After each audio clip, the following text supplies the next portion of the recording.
ये लंबी लंबी कतारें बुलेट पर बैलेट की जीत की गवाही हैं।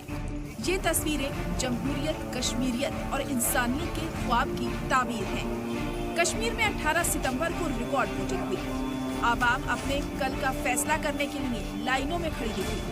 कश्मीर के जिन इलाकों में कुछ साल पहले तक दहशतगर्दाना वाक़यात आम हुआ करते थे, इलेक्शन का बॉयकॉट किया जाता था, वहाँ आज लोगों का हुजूम वोटिंग में हिस्सा लेता नजर आया। वादी में जमहूरियत के त्योहार में सिक्योरिटी का पहरा भी भारी रहा। जमीन पर सिक्योरिटी दस्तों की तैनाती रही तो आसमान से ड्रोन निगरानी रख रहा था, ताकि नापाक ताकतें लोगों को उनके वोटिंग के हक से न रोकें। वोटिंग के लिए लोगों का ये जोश जम्मू कश्मीर के वोटिंग शहर में भी नजर आया। जिस वादी में इलेक्शन का बॉयकॉट होता था, वहाँ दोपहर होते होते ही वोटिंग का आंकड़ा 40% को पार कर गया। वोटर्स की ये बड़ी तादाद इसलिए भी अहम है क्योंकि पिछली बार जब मुल्क की इकोनॉमी कैपिटल मुंबई में वोट डाले गए थे, तब सिर्फ 48% वोटिंग हुई थी। यानी ये वोटर्स गवाही दे रहे हैं कि जमहूरियत के जश्न में जम्मू कश्मीर की आवाम मुंबई वालों पर भारी पड़ गई। इस चौंकाने वाले आंकड़े की उम्मीद वादी में पहले नामुमकिन मानी जाती थी। अभी डिलिमिटेशन के बाद कोई भी कॉन्स्टिट्यूएंसी ऐसी नहीं कि एक जिले से ज्यादा, एक जिले से बाहर जो है उसका स्प्रेड जाता है। तो उससे चलते हमने जो डिस्ट्रिक्ट वाइज भी जो फिगर वर्कआउट किए हैं, वो भी जो है उन पोलिंग स्टेशन को मद्देनजर रखते जो आज के डिस्ट्रिक्ट से उन पोलिंग स्टेशन को मद्देनजर रखते हुए बनाए हुए हैं। उसमें थोड़ा फ्रैक्शनल कुछ एक करेक्शंस, चेंजेस हो सकती है।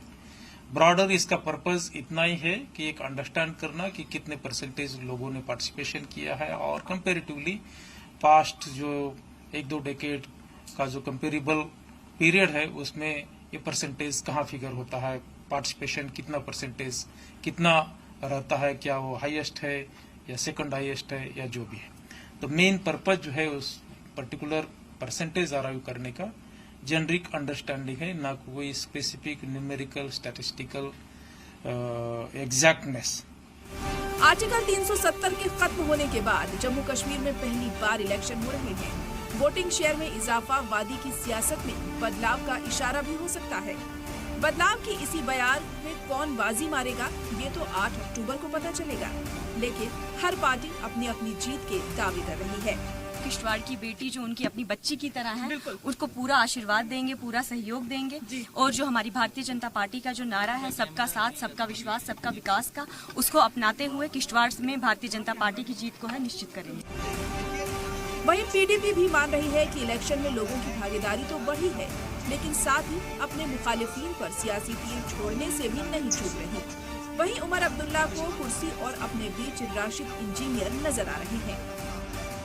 बिल्कुल बिल्कुल, इंशाल्लाह, आई होप सो, बिकॉज पिछले 6 साल से यहाँ से बाबूडम चल रहा है। यहाँ लोगों के जो मसाइल है कोई हल नहीं कर रहा है। करप्शन इतनी है, धांधली इतनी है। एलजी एडमिनिस्ट्रेशन के अंडर आप देखिए कोई भी पोस्ट नहीं भरी है 2019 से। हमारे जो नौजवान लड़के हैं घर पे बैठे हैं, आप ड्रग्स में जा रहे हैं। So it's a good step and because they are showing their faith in democracy, I really appreciate that. It takes a lot for them to show faith after the way Delhi has undermined democracy here. Thank you. Waqar Rasool साहब कुछ ज्यादा ही frustrate हो गए हैं। अब election खत्म हो गया है, उनको चुपचाप बैठना चाहिए। 8 अक्टूबर का इंतजार करना चाहिए। लोगों का फैसला हमारे सामने होगा। बाकी रही बात उनकी अपनी तंजीम, जो उनकी कांग्रेस पार्टी है, उन्होंने उनके इन बयानों को पसंद नहीं किया।